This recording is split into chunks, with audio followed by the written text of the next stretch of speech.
Welcome to The Explainer. Today, we're firing up the time machine and heading straight back to the glamorous, smoke-filled television studios of 1950s New York City.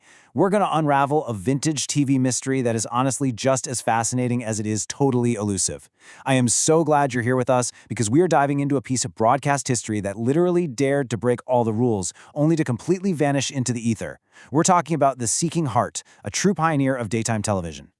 Think about the shows that absolutely dominate our screens today. I mean, we are totally obsessed with medical and crime procedurals, right? You've got these brilliant doctors solving impossible ethical dilemmas and gritty investigators chasing down dark criminal elements week after week. It all feels very modern, very edgy. But where did this specific genre, the medical crime drama, actually begin? Most people would point to shows from the late 90s or early 2000s. But what if I told you the true ancestor of these thrilling narratives aired way back when Dwight D. Eisenhower was in the White House? Crazy, right? Section 1. A Forgotten Television Pioneer. The Birth of a New Genre. 114. That is the exact number of episodes that were broadcast of The Seeking Heart.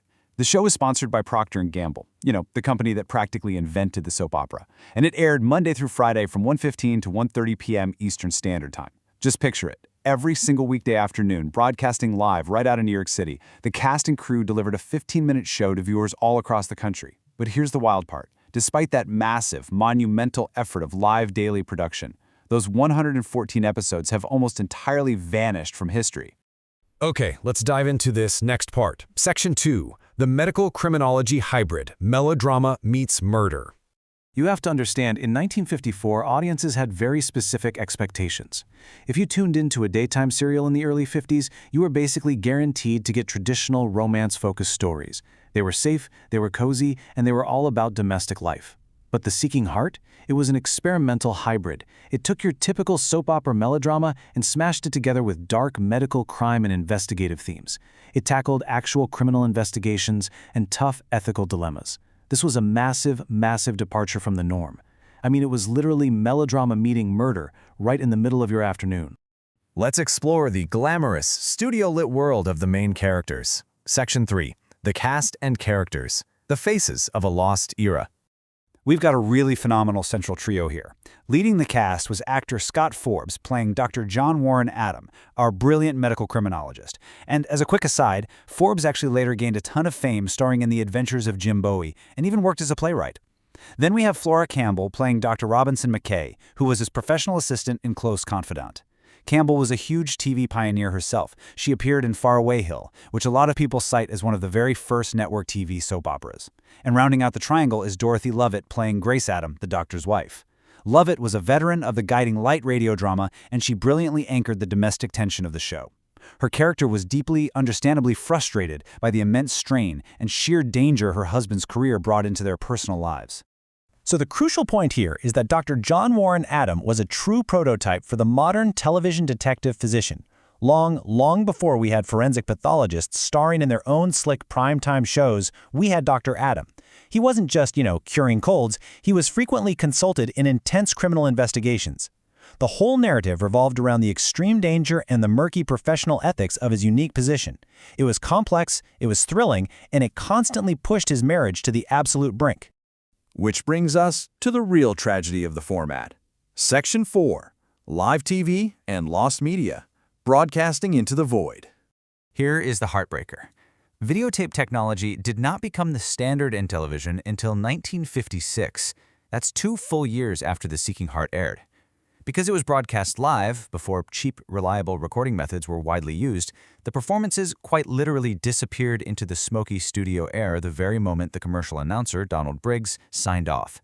The actors hit their marks, delivered their lines flawlessly, and then poof. And this brilliantly illustrates why The Seeking Heart is considered legendary lost media. Very, very little visual material is known to survive anywhere. If any footage of this show happens to be sitting in a dusty archive or some random attic today, it would only exist as a kinescope. And if you're not familiar, a kinescope is simply a film recording made by pointing a literal camera directly at a live television monitor.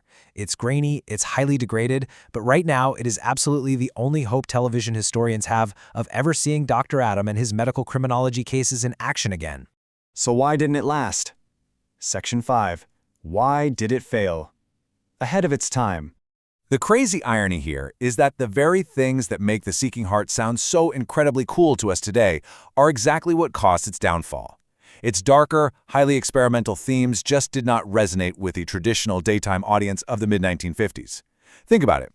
Viewers were looking for romantic escapism. They were not looking for grim crime-solving and intense ethical dilemmas at 1:15 in the afternoon.